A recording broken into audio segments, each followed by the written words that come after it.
ब्रह्मा का पिता है, कौन विष्णु की मां, शंकर का दादा कौन है, हमको दे बता। ये जानने के लिए कृपया सुनिए। जगत गुरु तत्वदर्शी संत रामपाल जी महाराज के अमृत वचन सर्व पवित्र धर्मों के पवित्र शास्त्रों के आधार पर। आदरणीय गरीबदास साहिब जी को परमात्मा मिले, उनको कंप्लीट स्पिरिचुअल नॉलेज उनके अंतःकरण में फीड कर दिया, उन्होंने फिर वो लिखवा दिया। लेकिन गरीबदास साहिब जी ने किसी को भी ये मंत्र नहीं दिए, सतनाम और सारनाम। केवल एक संत को दिए थे, उसको ऐसी प्रतिज्ञा कराते रहे कि आगे किसी को बताना नहीं, आप जाप करो।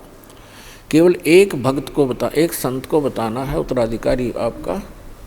तो वो परंपरा चलती चलती मेरे पूज्य गुरुदेव जी के पास आई, उनसे आगे इस दास को प्राप्त हुई, जो आज परमात्मा ने इस बीज को बखेर दिया और पूरे विश्व को ये नाम अब देने का आदेश है।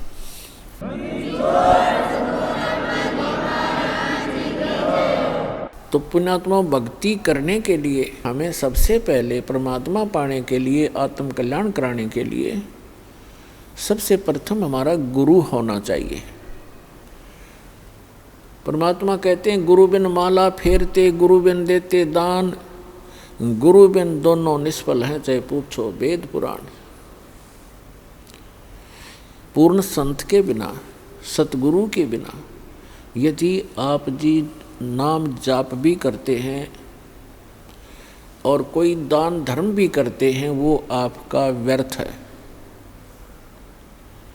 फिर उदाहरण देते हैं कि राम कृष्ण से कौन बड़ो, उन्हों भी गुरु कीन, और तीन लोग के वे धनी, गुरु आगे अधीन।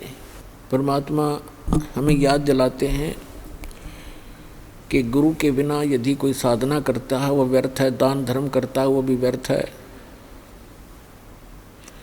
फिर उदाहरण देते हैं कि कोई अपने आप में ये समझे कि गुरु की शरण में जाना आवश्यक नहीं है, तो आप जी यानी विशेषकर सनातनी लोग, हिंदू धर्म के व्यक्ति श्री राम और श्री कृष्ण जी को सुप्रीम पावर मानते थे।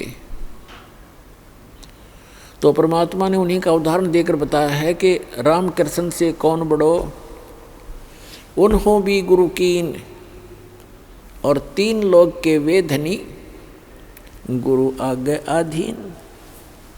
श्री राम और श्री कृष्ण जी ने भी गुरु धारण किए, तो आप अपनी सतीथि से परिचित हो जाना कि आपका कैसे गुजारा होगा, आपका निर्वाह कैसे होगा बगैर भक्ति, बिना गुरु बनाए और भक्ति किए।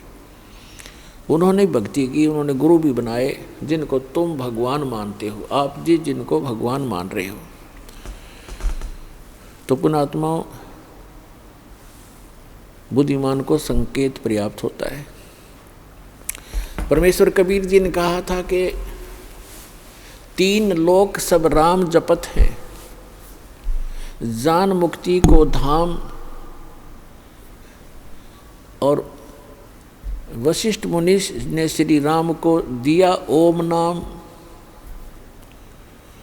क्या बताते हैं कि आप जी तो श्री रामचंद्र जी पुत्र दशरथ जी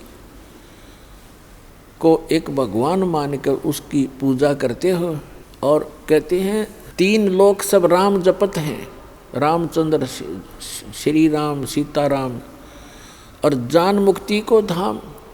श्री राम वशिष्ठ गुरु कियो, और उनको भी दीनो ओम नाम। रामचंद्र जी तो ओम नाम जप, पर तुम राम राम जपो, देख दो अगली बात तुम्हारी। कबीर साहब कहते हैं, देखो देखो भाई अकल का टोटा। ये अकल का टोटा न्यों बताया, बगैर ज्ञान के इंसान ऐसे भ्रमित है। फिर बताते हैं, अपनी महिमा आप ही सुनाते हैं, दूसरा कोई है नहीं जिसके ऊपर परमात्मा उस एग्जाम्पल कोड करें। आप आरती आप साजे, आप किंगर आप बाजे, आप ताल झान झनकारा, आप नचे आप देखन हारा, कह कबीर ऐसी आरती गाऊं, आप मध्य आप सुनाऊं। तो क्या बताते हैं कबीर साहब, कहते हैं कि सद्गुरु के उपदेश का लाया एक विचार, जय सतगुरु मिलते नहीं तो जाते नरक द्वार। नरक द्वार में दूत सब करते खेचातान, उनसे कभू न छूटता फिर फिरता चारों खान। चार खानी में भरमता कभू न लगता पार, सो फेरा सब मिट गया मेरे सतगुरु के उपकार। सात समुद्र की मसी करूं लेखनी करूं बन राय, धरती का कागज करूं गुरु गुण लिख्यो न जाए।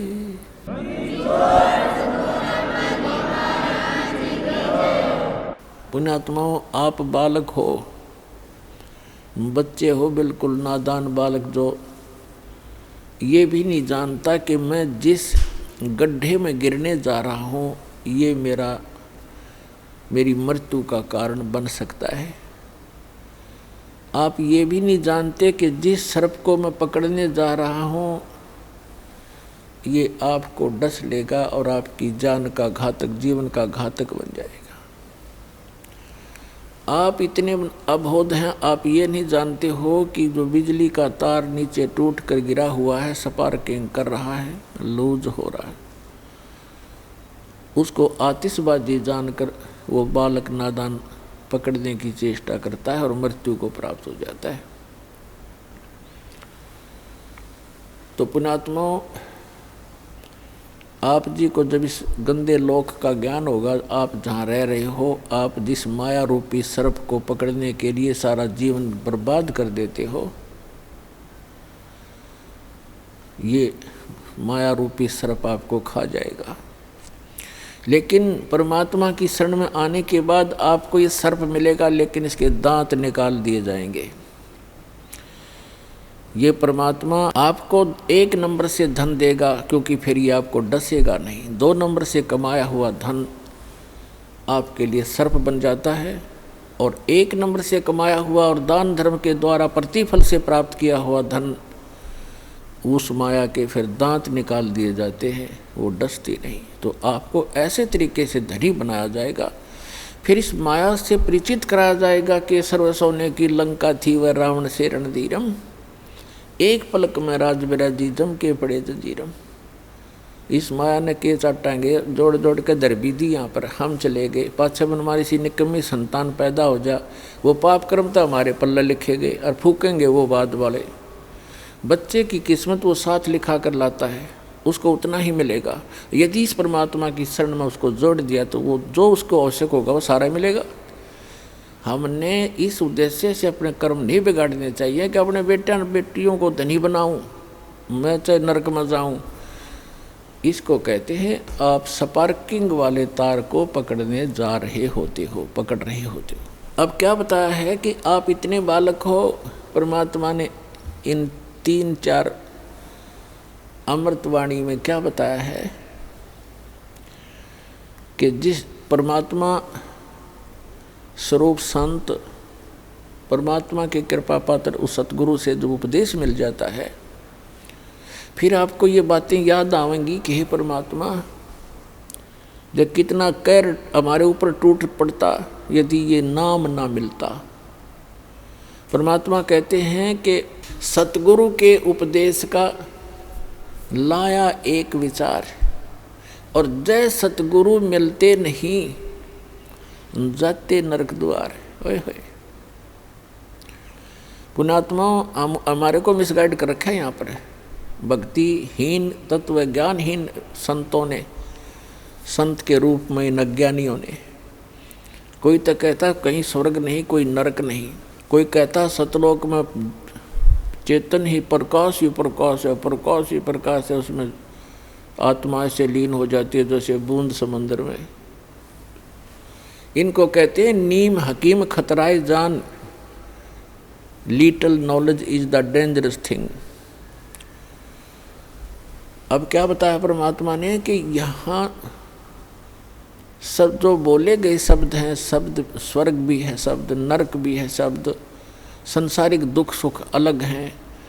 तो ये अज्ञानी लोग कहते हैं कि यही स्वर्ग है, यही नरक है। जो यहाँ दुखी है वो नरक भोग रहा है, सुखी है वो स्वर्ग भोग रहा है। नहीं, ये तो बालकों के मनगढ़ंत चुटकुले होते हैं, कहानियाँ होती हैं। सदग्रंथों को आधार मानकर हमने अब पुनः अपना भक्ति मार्ग को सेट करना है, अपने भक्ति साधना को प्रफुल्लित करना है। तो क्या बताते हैं कि सतगुरु के उपदेश का लाया एक विचार, यदि सतगुरु मिलते नहीं जाते नरक द्वार। नरक द्वार में दूत सब करते खेचा ताण, उनसे कबू ना छूटता फिरता चारों खान। जैसे नरक में जब डाला जाता है इन प्राणियों को, उस समय उसके भयंकर दुख को देखकर, उसकी षड्हांत को देखकर वो वापस भागते हैं, क्योंकि लाखों की संख्या में ठोके जाते हैं उसमें, और वो वापस भागते हैं। पीछे यम के दूत बड़े बड़े भाले, छुर्रे, तलवार, मुगदर, ये गदा लिए खड़े होते हैं। जो वापस भागता उसके सिर में मारते हैं। सूक्ष्म शरीर में प्राणी मरता नहीं, पर दर्द दूना होता है। उनको ऐसे ठोका जाता जैसे पशु को फाटक में रोका करते हैं, लठ मार मार के, और फिर उसमें पटक देते हैं।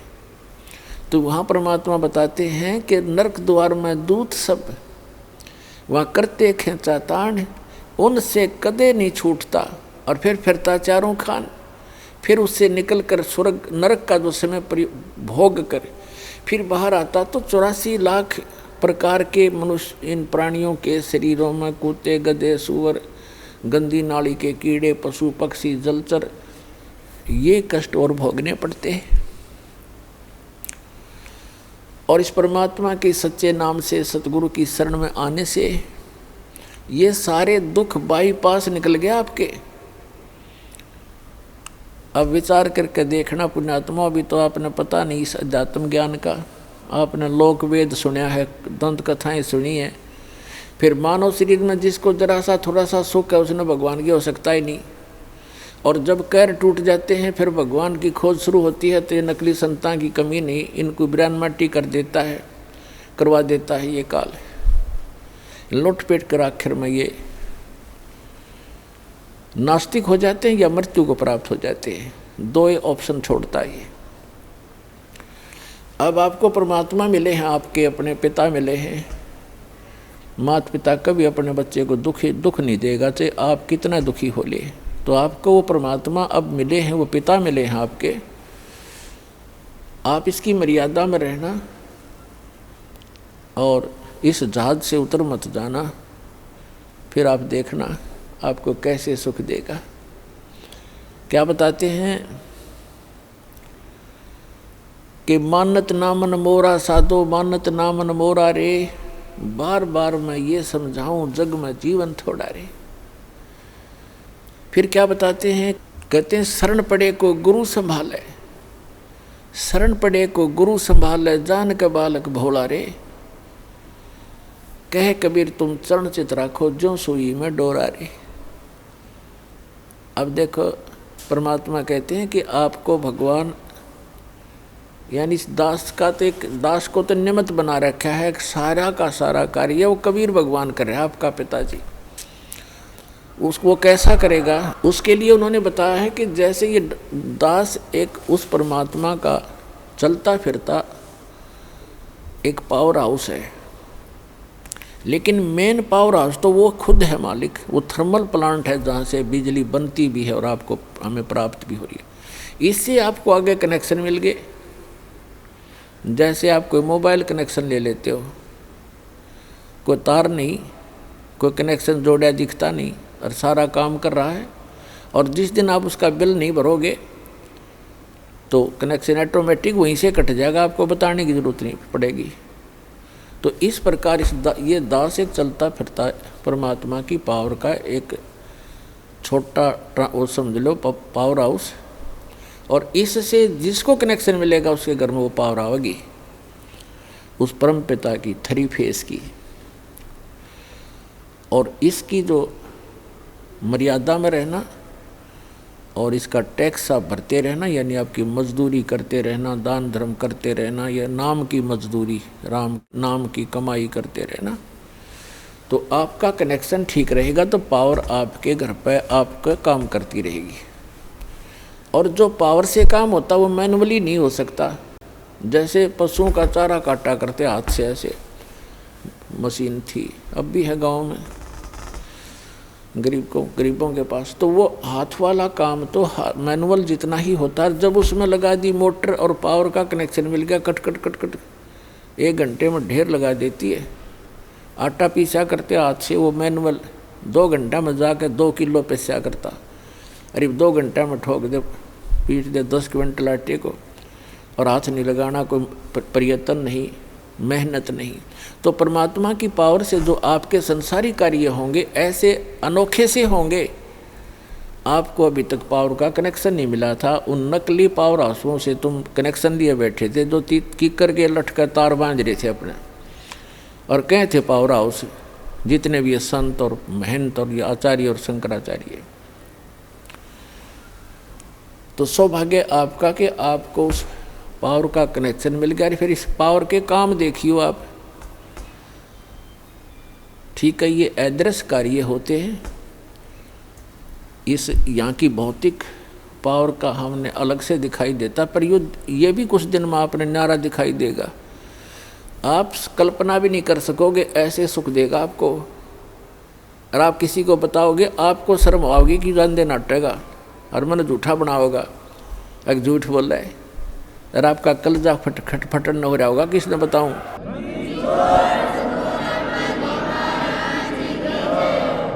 तो प्रसंग चल रहा है कि सतगुरु के उपदेश का लाया एक विचार, जय सतगुरु मिलते नहीं हम जाते नरक द्वार। नरक द्वार में दूत सब ये करते खेचा तान, उनसे कदे ना छूटता फिर फिरता चारों खान।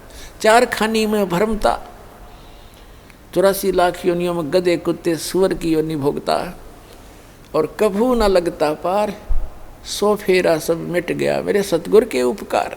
होय होय, यानी उस गुरुदेव जी के उपकार से ये सारा मेरा झंझट समाप्त हो गया। पुणात्माओं देखो, उद्देश्य रखना अपने यहाँ से पीछा छुटवाने का। ऐसा ज्ञान बता दिया जाएगा, आपको आत्मा से ग्लानि हो जाएगी पुनर्जन्म की, और जब तक आत्मा में हेट नहीं होगी इस पुनर्जन्म की, तो आपका कभी ना कभी पैर फिसल जाएगा।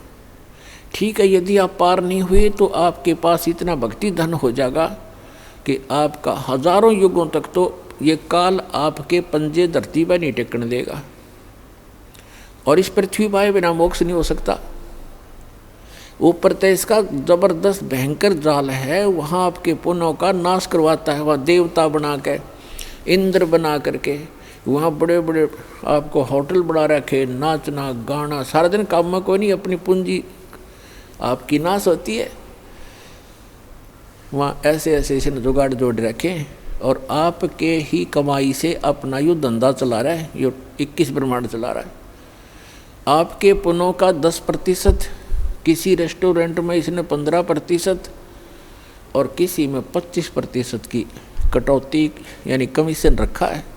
उस कमीशन से ये काम चला रहा है। ये तो एक भिखारी है उस भगवान के आगे, जिसको तुम भगवान मानकर पूज रहे थे ब्रह्म तक।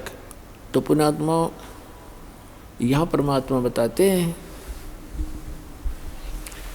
कि सतगुरु की शरण में आने से आपके ये सभी संकट दूर होंगे, जन्म और मृत्यु का रोग नाश होगा। इसमें प्रथम तो आपको बताया कि गुरु होना चाहिए, और गुरु भी सच्चा हो, सतगुरु हो। तो सतगुरु की जो पहचान आपको बता दी गई है, और जब तक सतगुरु नहीं मिलेगा आपका मोक्ष नहीं हो सकता है।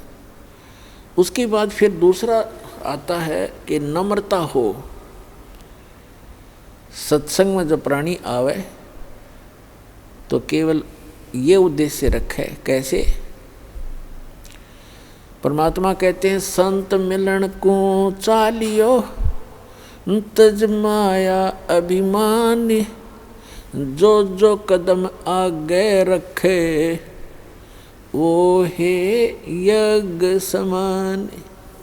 संत मिलन को चालियो तज माया अभिमान, और जो जो कदम आगे को रखे सो सो यज्ञ समान। अब जैसे आप यहाँ आते हो, आप चाहे कितने धनी हो, कितने आप उच्च पोस्ट प्राप्त हो, चाहे यहाँ का प्रधानमंत्री हो, चाहे पूरी पृथ्वी का राजा हो, परमात्मा के मिलने के लिए जब चले, यानी सतलोक आश्रम बरवाला की तरफ जब चले,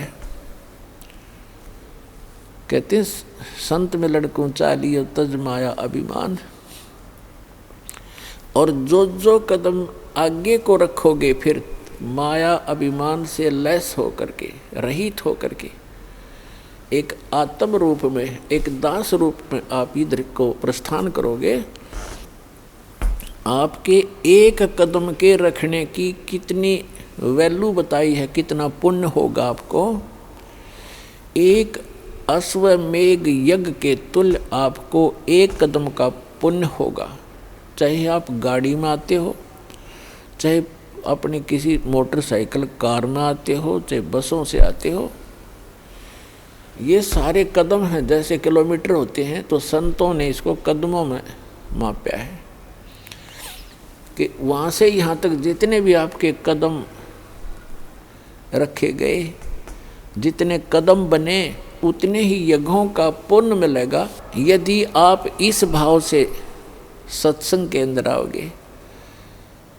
जैसे रोगी होता है, रोगी को ये पता लग जाता है कि दीर्घ रोग है, और यहाँ के लोकल हॉस्पिटल के डॉक्टरों ने मना कर दिया है कि आप जाइए ऑल इंडिया इंस्टीट्यूट दिल्ली में।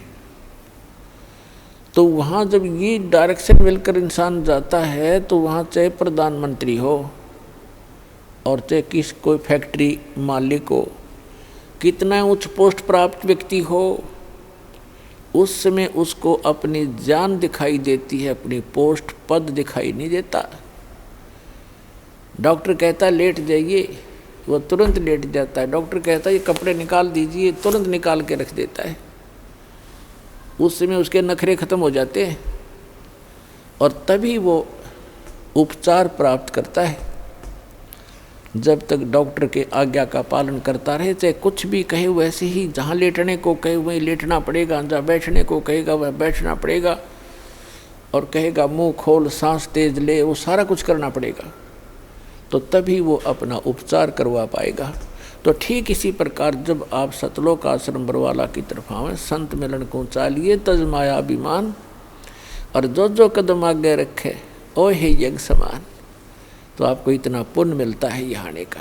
आप क्योंकि संत है नहीं पृथ्वी पर कोई, संत मिलन को चालिए, संत की तरफ चलने मात्र से इतना लाभ है, फिर यहाँ का किक लाभ होगा वो तो गिनती नहीं हो सकती। अब जब तक अभिमान है ये प्राणी उभर नहीं सकता। एक नित्यानंद नाम के संत हुए हैं, वैसे वो ब्राह्मण जाति में जन्मे थे, लगभग 250 वर्ष पूर्व की बात है। उनका घर का नाम था श्री नंदलाल, नंदलाल नाम था उनका।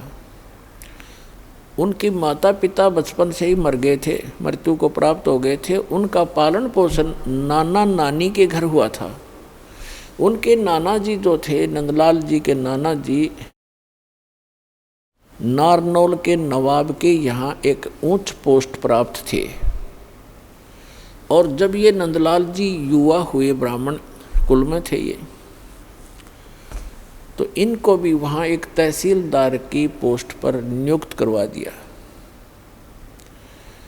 नंदलाल जी तहसीलदार थे, घोड़ा इनको प्राप्त था, बन ठन कर चलते थे।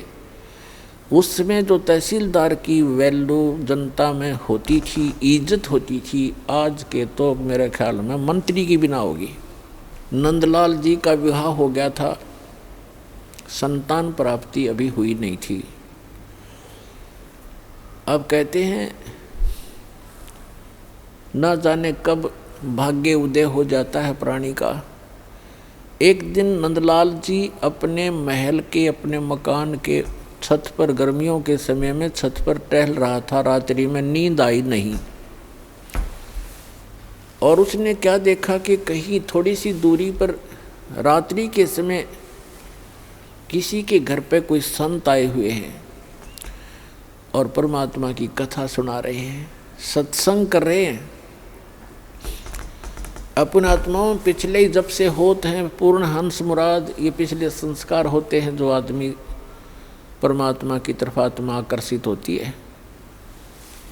उसने सारी रात सत्संग सुना, नींद और ख़त्म होगी। कुछ तो परमात्मा की दया उस पर हुई कि वैसे नेचुरल नहीं आई नींद, और वो ज्ञान सुना, वो सत्संग सुना कि मनुष्य जीवन किस लिए प्राप्त होता है, इसको हम कैसे व्यर्थ कर रहे हैं। चाहे प्रधानमंत्री बन जा, यदि भक्ति नहीं है तो व्यर्थ है ये जीवन इसका। अगम निगम को खोज ले बुद्धि विवेक विचार, उदय अस्त का राज मिले तो बिन नाम बेगार। सत्संग के अंदर ये ज्ञान कराया जाता है कि जैसे कोई भी राजा बना है तो अपने पुण्य कर्मों से बना है, और भक्ति नहीं करता वो प्राणी अपने पुण्यों को, जो पूर्व जन्म के संग्रहित पुण्य हैं, उसके भाग्य में डिपॉजिट करके भेज रखा भगवान ने। उनको नाश ही कर रहा है, उनको खर्च रहा है। वो अब भविष्य की कमाई नहीं कर रहा है, भविष्य के लिए कुछ आगे का डिपॉजिट नहीं कर पा रहा है, केवल खर्च ही कर रहा है। परमात्मा क्या बताते हैं, अगम निगम को खोज ले बुद्धि विवेक विचार, उदय अस्त का राज मिले तो बिन नाम बेगार। पुराने समय की बात है, अब बातें याद आती है वो पिछली कथाएं। एक 3 व्हीलर वाला था, बड़ा 3 व्हीलर जो पहले पेट्रोल के चले थे। उस 3 व्हीलर हमारे गांव से और लाखन माजरा एक गाँव है, वहाँ तक 3 व्हीलर चला करते थे 2। उनमें से एक नहीं आया। एक दिन दूसरे ने पूछा कि कल क्या कारण हुआ, पहुँचे नहीं। तो उस 3 व्हीलर वाले ने बताया कि कल मैं बेगार में फंस गया था। बेगार क्या होती थी कि पहले पुलिस वालों के पास ये मोटर गाड़ियाँ नहीं होती थी। वो किसी भी जीप वाले को या किसी टेम्पू वाले को, उस 3 व्हीलर वाले को या 4 व्हीलर वाले को सुबह कैच कर लेते थे, सामने खड़ा कर लेते थे थाने का आगे। कहीं रेड मारनी हो, किसी प्रकार की कोई भी उन्होंने कहीं जाना होता था क्षेत्र में, तो वो उन्होंने पकड़ लिया पुलिस वालों ने, और सारा दिन उसको टिकन नहीं दिया। को 20 गांवों के अंदर उन्हें पहुँचे, इधर उधर गए। तेल भी उसने अपनी जेब से डलवाया, और सारा दिन मनमाने 200 से 300 किलोमीटर का क्षेत्र तय कर दिया। आम आदमी तेनों दिखा दानो बड़ा स्पीड से चल रहा है, बड़ी कमाई कर रहा होगा, कर रहा था अपने ही पल्ले से खर्च कर रहा था। तेल का भी कमाई तो थी नहीं उस दिन। तो उसको बिगाड़ बताते हैं। तो 3 व्हीलर वाले ने बताया कि मैं ऐसे ऐसे कल पुलिस का फंस गया था बिगाड़ में, और 200 रुपये का पेट्रोल अपनी जेब तक फूक का आया। कल कुछ चवन्नी मिली नहीं। उस समय के 200 रुपये आज के 20,000 रुपये, इतना वो खर्च हुआ उसका। तो पुण्यात्माओं, जो आज कोई भी उच्च पोस्ट प्राप्त है, कोई डॉक्टर है, इंजीनियर है, चीफ इंजीनियर है, IPS है, IAS है, जज लगे हैं, मंत्री हैं, मुख्यमंत्री हैं, प्रधानमंत्री हैं, या MLA MP बने हैं, या अन्य कोई अच्छे व्यावसायिक व्यक्ति हैं, धनी हैं, तो वो क्या करते हैं, जैसे परमात्मा उनके लिए बताता है कि अगम निगम को खोज ले, भविष्य के बारे में कुछ सोच, और बुद्धि विवेक विचार, उदय अस्त का राज मिले तो बिन नाम बेगारे। पूरी पृथ्वी का यदि राजा हो, और तो छोड़ो सारे छोटे मोटे शासकों को, कहते हैं पूरी पृथ्वी का राजा हो और उसके पास ये सत्य भक्ति ना हो, अब उसकी चहल पहल न देखे तो आदमी ने सोचा इस जैसा सुखी नहीं रही तो बड़ा ठाठ कर रहा है। और ठाठ तो कर रहा है लेकिन अपने जीवन को 12 बाट कर रहा है। पिछले जन्म के पुण्यों को अपने ही पल्ले से खर्च कर रहा हो राजा और चक्रवर्ती राजा बनकर, और भविष्य की कमाई उसकी बन नहीं रही क्योंकि वो बेगार कर रहा है। बेगार तो बेगार वाले की इनकम नहीं होती पर स्पीड पूरी होती है। एक छोटी सी स्टेट के चीफ मिनिस्टर का शेड्यूल पूछ लो दिन का कितना का होता है। 6 तो मीटिंग अटेंड करेगा, फिर कोई एमएलए भागने को हो रहा है उसकी चिंता में टेंशन में फ़ोन पर फ़ोन करेगा, और फिर इसी व्यवस्था में अपना सारा पूर्व जन्म के पुण्यों को नाश करके और हाथ झाड़ के चला जाता है। परमात्मा बताते हैं कि क्या मांगूं कुछ थिर ना रहाई, और देखत नैन चला जग जाई, 1 लख पूत 1.25 लाख नाती, उस रावण के दीवान बाती। और कहते हैं कहे कबीर अंत की बारी, जैसे हाथ झाड़ कर चला जुआरी। ये प्राणी ऐसे जाता है जो सतभक्ति नहीं करता, केवल इस राजपाट या इस संसार के झूठे ठाठ को ही संग्रहित करने में लगा रहता है। जैसे जुए में हारा हुआ जुआरी हाथ मसलता जाता है, खाली हाथ जाता है, रोता पीटता जाता है। तो परमात्मा कहते हैं कहे कबीर अंत की बारी, जैसे हाथ झाड़ के चला जुआरी। ऐसे जाओगे सतभक्ति नहीं करते तो। अब नित्यानंद जी अपने मकान की छत के ऊपर ये सब ज्ञान सुनकर विचलित हो गया, इतना प्रभावित हो गया, तड़फ उठी आत्मा कि क्या कर रहा हूँ मैं, और करना क्या चाहिए था। कुछ ब्राह्मण घर में जन्म, ब्राह्मण लोग परमात्मा को अवश्य याद करते थे, चाहे गीता के माध्यम से, चाहे श्री कृष्ण जी के रूप में। लेकिन पोस्ट प्राप्त होने के बाद इस जीव में अभिमान हो जाता है। आज से लगभग 250 वर्ष पहले ब्राह्मणों की एक बहुत विशेष रिस्पेक्ट होती थी समाज के अंदर, और ये सर्वोच्च कास्ट मानी जाती थी। इस कारण से भी अभिमान एक ब्राह्मण के घर जन्मे व्यक्ति में स्वाभाविक हो जाता था कि मैं ब्राह्मण घर में जन्मा हूँ, ब्राह्मण कुल में जन्म है। दूसरे फिर वो तहसीलदार की पोस्ट। अब ये 2 जबरदस्त बाधा उसके साथ अड़गी। एक तो ये कि हम तो जगत के गुरु ब्राह्मण, और एक सिंपल संत कहीं बैठकर कोई ज्ञान सुना रहा है और बता रहा है कि गुरु बिन माला फेरते, गुरु बिन देते दान, गुरु बिन दोनों निष्फल हैं, चाहे पूछो वेद पुराण। राम कृष्ण से कौन बड़ो उन्हों भी गुरु कीन, 3 लोक के वे धनी गुरु आज्ञा थी। उधर से ये बातें कसोट रही उसको कि गुरु के बिना बात नहीं बने, और उधर से वो कह रहा कि मैं तहसीलदार और ब्राह्मण, और कैसे जाके एक संत के सामने, सिंपल मैन के सामने अपना शीश नवाऊं, जाके कैसे नतमस्तक होऊंगा, नहीं जाऊंगा। फिर वो बातें याद आती है कि कबीर हरि के नाम बिना ये राजा रसब हो, माटी लदे कुमार के, और घास ना नहीं रह कोई। परमात्मा की वो बातें याद आती, सत्संग के वचन के भक्ति नहीं करी तो जीवन नाश हो गया। और गुरु बनाने जाता है तो कुल के लोग क्या कहेंगे, ऊपर से तहसीलदार, और कैसे शीश निभाऊं जाके। अंत में पुण्यों की विजय हुई, पाप की हार हुई। उसके पुण्यों ने प्रभाव डाला, उसको सद्बुद्धि आई कि यहाँ किसी के घर में संत आएगा तो नाम नहीं लूँगा। उस संत के बारे में जानकारी प्राप्त की कि ये कौन सत्संग कर रहा था, क्या हो रहा था रात्रि में, ये संत कौन है, कहाँ से आता है। उसका पता चला कि यहीं से 2 किलोमीटर की दूरी पर, नारनौल से 2 किलोमीटर की दूरी पर बाहर बनी में जंगल में इनका आश्रम है। तो नित्यानंद जी ने सोचा कि सुबह सुबह चला जाऊंगा वक़्त से, उस समय तक गांव के नगर के लोग कोई नहीं पहुंचे होंगे, और किसी को पता नहीं लगेगा कि तहसीलदार और ब्राह्मण किसी का चेला बन गया, और वक़्त से जाके नाम ले आऊँगा, फिर अपना वजन कर लिया करूँगा। तो इस उद्देश्य से वो वक़्त से उठा अगले दिन, नेक्स्ट डे,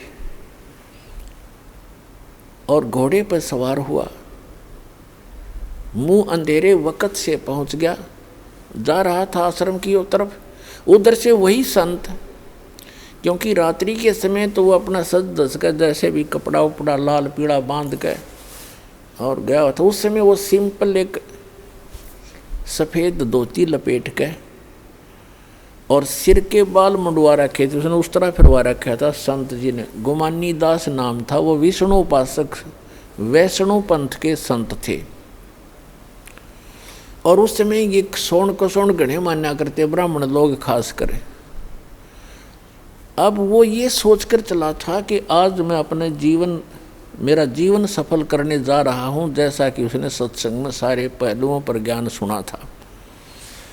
आज मैं एक अनमोल काम करने जा रहा हूँ अपने जीवन का। और सामने से क्या देखा कि एक कचकोला कति कोरा उस तरह फिरवाया आदमी आवे, तो उसने अपने मन में जोड़ जुगाड़ किया कि देख ये कैसा मनुष्य व्यक्ति सुबह सुबह टकराया, मुझे मूंड मंडवा रखा इसका। क्योंकि मूंड तकरीबन ऐसे मंडवाते थे जिसका कोई मृत्यु हो जाती, उसको अपशकुन मान्या करते। तो फिर उसने सोचा भी वापस तो मुड़ूंगा नहीं, बार बार दाव लगे नहीं।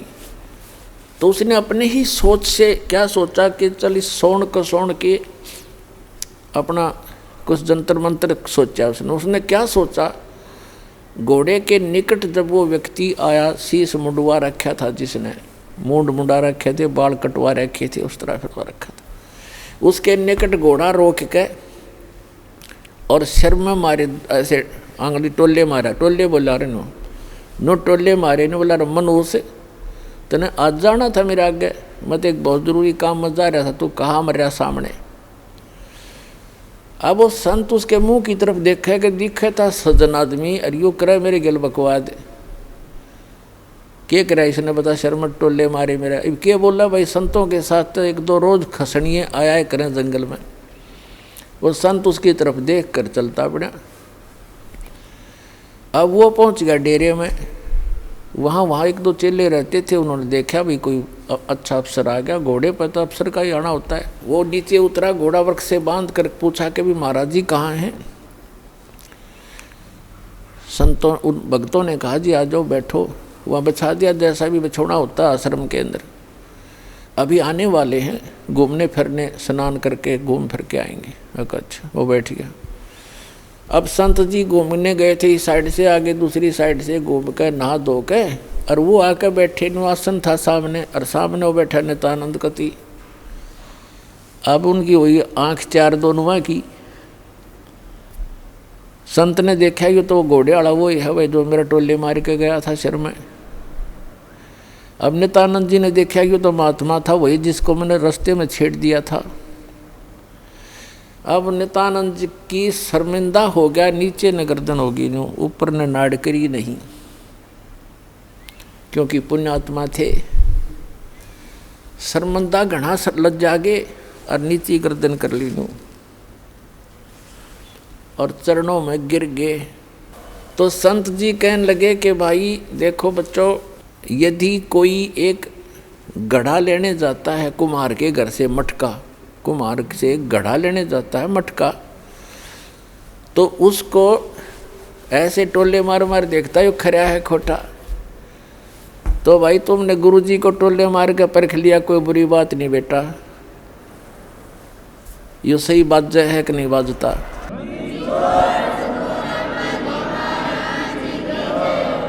इतना सुन के और चरणों में बुरी तरह गिर गया, क्योंकि उसकी मरोड़ निकालनी थी, उसका ऐम खत्म करना था परमात्मा ने। और करबद्ध होकर कहने लगा, हे मालिक मैं बहुत नीच आत्मा हूँ, और आप सचमुच संत हो, मैंने आपके साथ इतना अभद्र व्यवहार किया, आपने फिर भी मुझे सीने से लगा लिया। अब नित्यानंद जी के और हृदय में यह बात गहरी उतर गई कि भी सचमुच संत है, नहीं तो धमका देता, भगा देता और नाम भी देता तो हृदय से ना देता तो मेरे आना भी विफल होता। तो संत ने कोई दुख नहीं माना, कोई बात नहीं बेटा, आपका उद्देश्य गलत नहीं था, मैं समझ गया था। जब तुझे यहाँ देखा तो मुझे आइडिया लगा लिया ये आदमी नेक है। ये कह ये रहा था कि मैं जा रहा हूँ शुभ काम के लिए, तू आगे कहाँ मर गया। तो उससे भी उसने आइडिया लगा लिया कि आदमी खास है और प्यासा है भगवान का। तो नित्यानंद जी ने दीक्षा ले ली और दीक्षा लेकर के फिर उसकी पत्नी ने विरोध शुरू कर दिया। इतना विरोध कर दिया कि उसको ये डर हो जाता है इन बहनों को अज्ञान के कारण कि कहीं ये घर ना छोड़ दे। लेकिन साधु संत जो होते हैं वो घर छोड़ने की नहीं कहते, और जो बुराई छोड़ कर भक्ति करने को कहते हैं। लेकिन उसको जैसे भी आसपास की औरतों ने भी पट्टी पढ़ा दी, ये तो बाबा बनेगा, ये तो घर छोड़ देगा, इतनी भक्ति करता है, रोज आश्रम में जाने लग गया। तो उसने उसके गुरुजी को भी अभद्र व्यवहार कर दिया उसकी पत्नी ने। तो उस नित्यानंद जी ने देख लिया एक दिन, तो उसने प्रार्थना करी परमात्मा या तो ये मार्ग नहीं याद दिलाना था ठीक से, अपने डले ढो रहा था, कर्म फोड़ रहा था, फोड़ लेता। और हे परमात्मा भी अब बाधा बन के खड़ी होगी, या तो इसने सद्बुद्धि दो, ना इसकी माटी सुंगवा लो परमात्मा, या तो इसको सद्बुद्धि दो कि ये भी मेरा साथ दे, भक्ति करे, अपना कल्याण करवा ले, और नहीं तो दाता इसने वापस ले लो तेरी आत्मा ने, मुझे ज़रूरत नहीं संसार की। अब कुछ दिनों के बाद क्या हुआ, 5-6 महीने के अंदर ही उसकी पत्नी बीमार हुई, मृत्यु को प्राप्त होगी, उसने घर त्याग दिया। और यहाँ हरियाणा के अंदर एक जटेला जोड़ है, 4-5 गाँव की सीमा का ज्वाइंट है, इकट्ठा के वहाँ जंक्शन है, वहाँ एक बड़ा जंगल सा था, उसमें रहने लग गया। अपने आत्माओं उस समय उस नित्यानंद जी को जब ज्ञान हुआ, उसका नाम नित्यानंद रख दिया उस संत ने, नंदलाल से बदल कर, तब वो नित्यानंद नाम से प्रसिद्ध हुए। तो नित्यानंद जी ने फिर क्या कहा है कि ब्राह्मण कुल में जन्म था, मैं करता बहुत मरोड़, और गुरु गुमानी दास ने दिया कोबद गढ़ तोड़। कि मैं ब्राह्मण कुल में जन्म होने के कारण गणाभिमानी आदमी था, और गुरु गुमानी दास ने, उनके गुमानी दास नाम थे गुरु जी का, कि गुरु गुमानी दास ने यो दिया कोबद गढ़ तोड़। ये कोबद का किला था, मान बढ़ाई अहंकार, और जब तक इसका नाश नहीं होगा इतना भगवान मिला नहीं। सिर सौंप्या गुरुदेव को, सफल हुआ ये शीश, नित्यानंद इस शीश पर आप बसे जगदीश। अब क्या बताते हैं, नित्यानंद जी कहते हैं सिर सौंप्या गुरुदेव को और सफल हुआ ये शीश, नित्यानंद इस शीश पर आप बसे जगदीश। अब सिर कैसे सौंपना होता है कि गुरु जी की आज्ञा का पालन करें। आप गुरु पद पर जो होते हैं उनको पता होता है, परमात्मा कहते हैं बहुत प्यारा बालक माँ का, माता को अपना बच्चा बेटा या बेटी बहुत प्रिय होती है। कहावत है कि पिता से 100 गुना प्रिय ममता अपने बालक में माता को होती है, और माता से भी 100 गुना ममता प्रिय गुरु को अपना शिष्य या शिष्या होती है। तो अंदाज़ा लगा लेना कि गुरु जी आपके कितने हितैषी होते हैं। तो गुरु जी की आज्ञा का पालन करें। पहली भक्ति मार्ग का प्रथम एक ये मंत्र नोट कर ले, भाई जो गुरु बचन पे डट गे रकट गे फंद 84 के। भाई जो गुरु बचन पे डट गे कट गे फंद 84 के, कट गे फंद 84 के, रकट गे फंद 84 के। भाई जो गुरु बचन पे डट गे रकट गे। वस्तु मिली ठोर की ठोड़, मिट मिट गी मन पापी की दौड़। वस्तु मिली ठोर की ठोड़, मिट गी मन पापी की दौड़। भरम मिटे मथुरा काशी के, भरम मिटे मथुरा काशी के। भाई जो गुरु वचन पे डट गे, कट गे फंद 84 के, कट गे फंद 84 के, रे कट गे।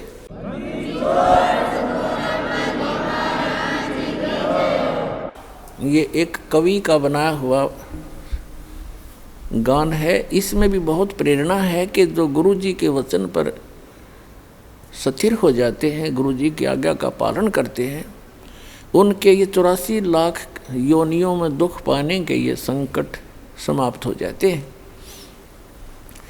अब गुरु जी को कैसे गुरु की आज्ञा का पालन करना है। सिर सौंप्या गुरुदेव को, सफल होया ये शीश। नितानंद इस शीश पर, आप बसे जगदीश। सिर कैसे सौंपना होता है? सिर काटना नहीं, गुरु जी के आज्ञा का पालन करना ही सिर सौंपना होता। एक गुरु जी थे, उनके 4-5 शिष्य थे, आश्रम में रहते थे। रोज ही प्रतिदिन शिक्षा यही दी जाती है। प्रत्येक गुरु जो होते हैं ये 5-4 फार्मूले पक्के सिखाता है चेलों को, और ये ही कारगर होते हैं। अब जैसे कोई भी भांग बोता है खेत में, तो वो भी खेत को संवारने के तरीके सारे बता देगा, लेकिन बीज गलत है तो वो सारे तरीके गलत हो गए। बोना था गेहूँ, बीजना था गेहूँ, बो दिए भांग। ये तो बाद में बताऊंगा, लेकिन जो प्रसंग चल रहा है उसी को आगे बढ़ाते हैं। एक गुरुजी थे और वो अपने शिष्यों को शिक्षा देते ही रहते हैं, जैसे प्रतिदिन सत्संग के माध्यम से या वैसे भी टिप्पणी करते हैं, बैठते हैं जब बच्चे, अच्छी शिक्षा देते हैं। एक दिन गुरुजी ने कहा कि देखो भाई, जो गुरुजी की आज्ञा पालन नहीं करते बच्चों, वो कभी सफल नहीं होते, उनको घोर पाप लगता है, उनकी भक्ति नाश हो जाती है। सब शिष्य बैठे हैं, गुरुजी आसन पर बैठे हैं, वो वहाँ बैठे बैठे सुन रहे हैं। जी गुरुजी बिल्कुल सही है। तो गुरुजी ने कहा कि मेरा एक आदेश है कि तुम मेरे सिर में अपने 5-5 जूते मारो। और ये भी शिक्षा दी जाती थी, गुरु मानुष कर जानते ते नरक ये अंध, महादुखी संसार में आ गए यम के फंद। गुरु को परमात्मा के तुल्य मानना चाहिए। अब उनके सामने धर्म संकट खड़ा हो गया। गुरु जी की आज्ञा का पालन नहीं करें तो भक्ति का नाश हो गया, और गुरु जी की तरफ हाथ कर दिया तो कट जाए वो हाथ, इससे अच्छा था।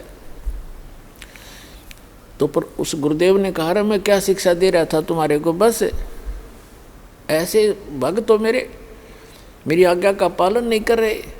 नीची गर्दन कर ली। एक खड़ा हुआ, अपना जूता निकाला, गुरुजी के पास आकर बैठ गया और अपने सिर में 5 जूते मारे, मट्टाए मट मट्टाए मट। तब गुरुजी ने कहा, भाई डंडी मत मारे, तेरे सिर में नहीं मेरे सिर में कहा था मैंने। तब उस गुरु चेले ने कहा कि गुरुदेव, इस दास का शीश भी तो आपका ही है।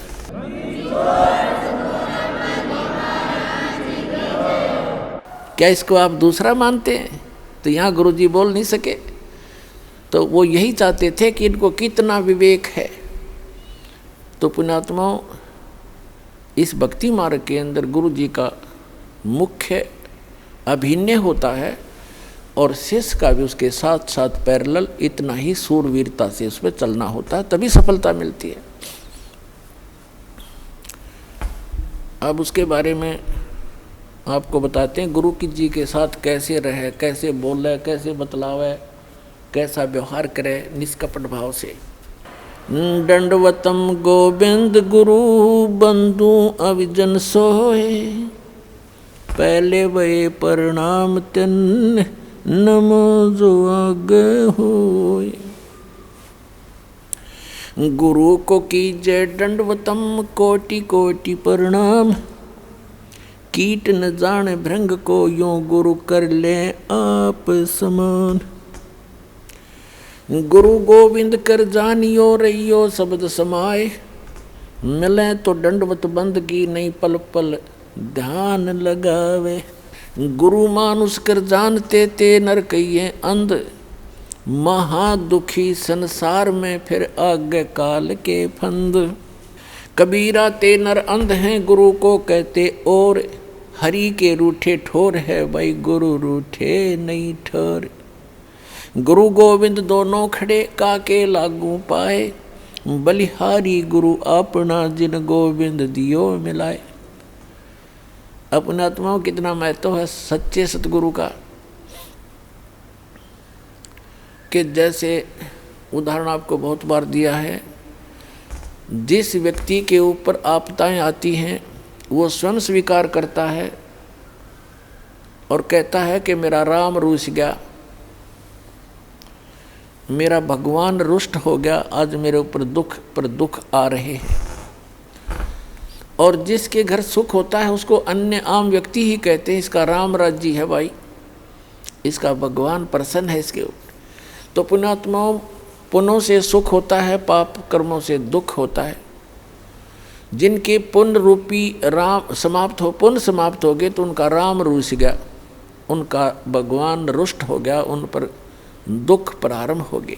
तो जैसे आप खेत में कहीं मजदूरी करने जा रहे हो या कहीं पर भी आप एकांत स्थान पर कोई मटका पानी का भर के ले गए और सारा दिन पीते रहे, जब तक पानी चला तो नो प्रॉब्लम, और पानी जल खत्म हुआ तो हुई प्रॉब्लम, प्यासे मर जाओगे। पुनः उसको नहीं भरा तो कहाँ जाओगे? हैंड पंप पर गए, कुएं पर गए। हम यहाँ हैंड पंप लेकर चलेंगे जिससे एक सटीक उदाहरण बन जाता है। हैंड पंप एक तरफ तो हैंड पंप पर गए, मटका भर लिया, फिर आपत्ति समाप्त। जो आपत्ति आई थी जल के अभाव से वो ठीक होगी।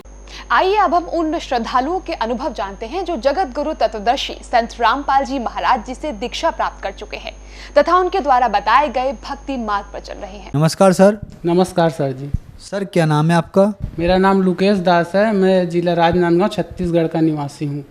लुकेश जी, संत रामपाल जी महाराज से नाम दीक्षा आपने कब ली? संत रामपाल जी महाराज से नाम दीक्षा मैंने 1 मार्च 2014 को ली।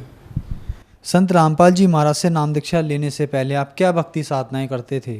संत रामपाल जी महाराज से नाम दीक्षा लेने से पहले चूँकि हम लोग कबीरपंथी थे पहले से, और उसी के अकॉर्डिंग हम लोग सातवें पंथ सतनामी पंथ से बिलोंग करते हैं, और छत्तीसगढ़ में एक संत हुए हैं गुरु घासीदास करके, हम लोग उसी की भक्ति साधना करते थे सर जी। तो फिर आप संत रामपाल जी महाराज की शरण में कैसे आए?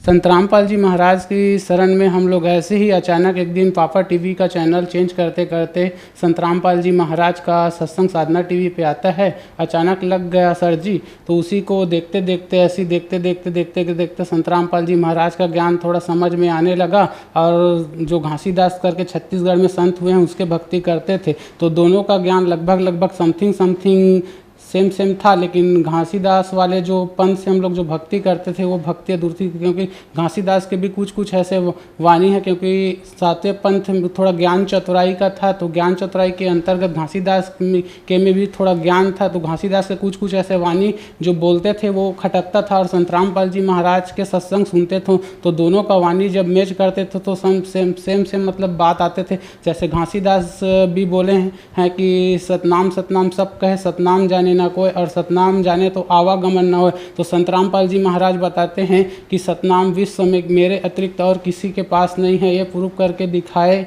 और विश्व में अगर सतनाम है। और गुरु जी बताते हैं संत रामपाल जी महाराज की अगर पूर्ण मोक्ष कराना है और सद्भक्ति शास्त्र अनुकूल साधना कराना है तो मेरे बरवाला आश्रम में आए और मेरे से नाम दीक्षा ले और मेरे ज्ञान को समझे और अपना आत्म कल्याण कराए।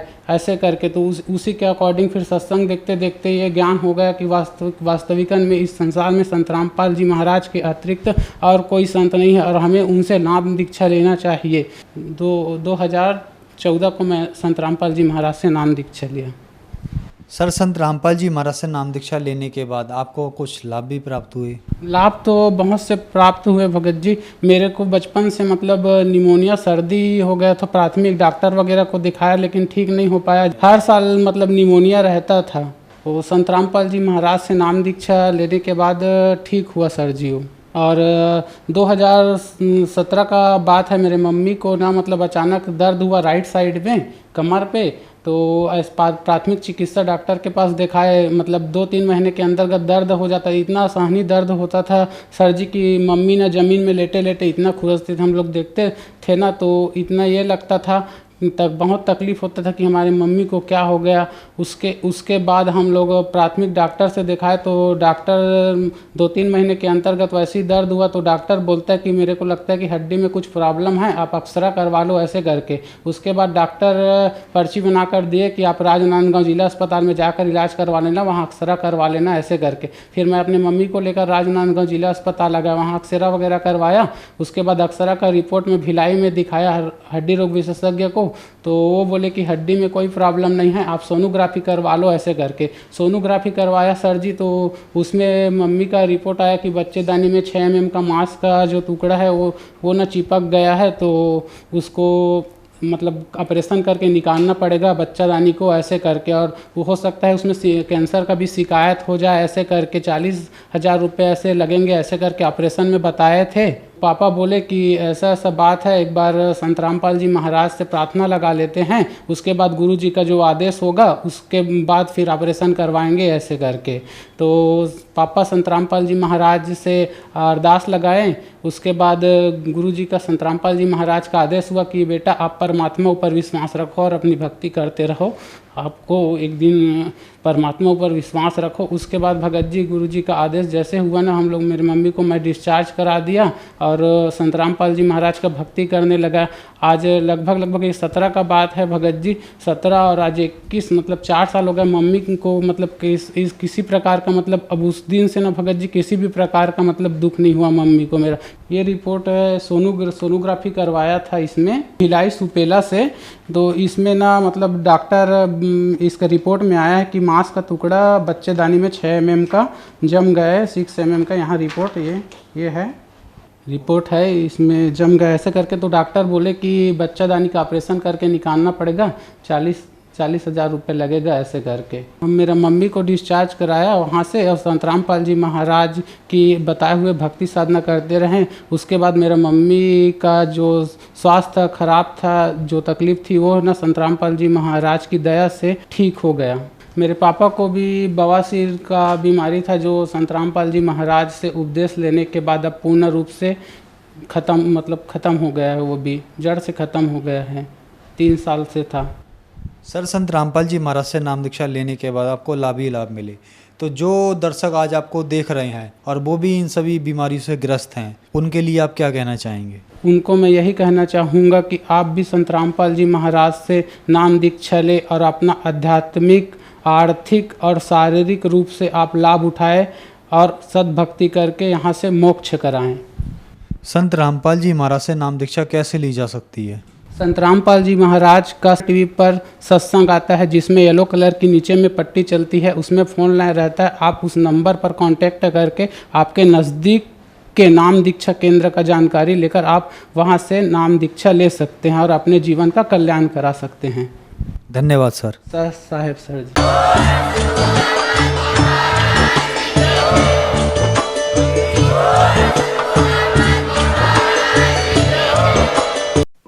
आप सुन रहे थे जगत गुरु तत्वदर्शी संत रामपाल जी महाराज के मंगल प्रवचन। अधिक जानकारी के लिए संपर्क करें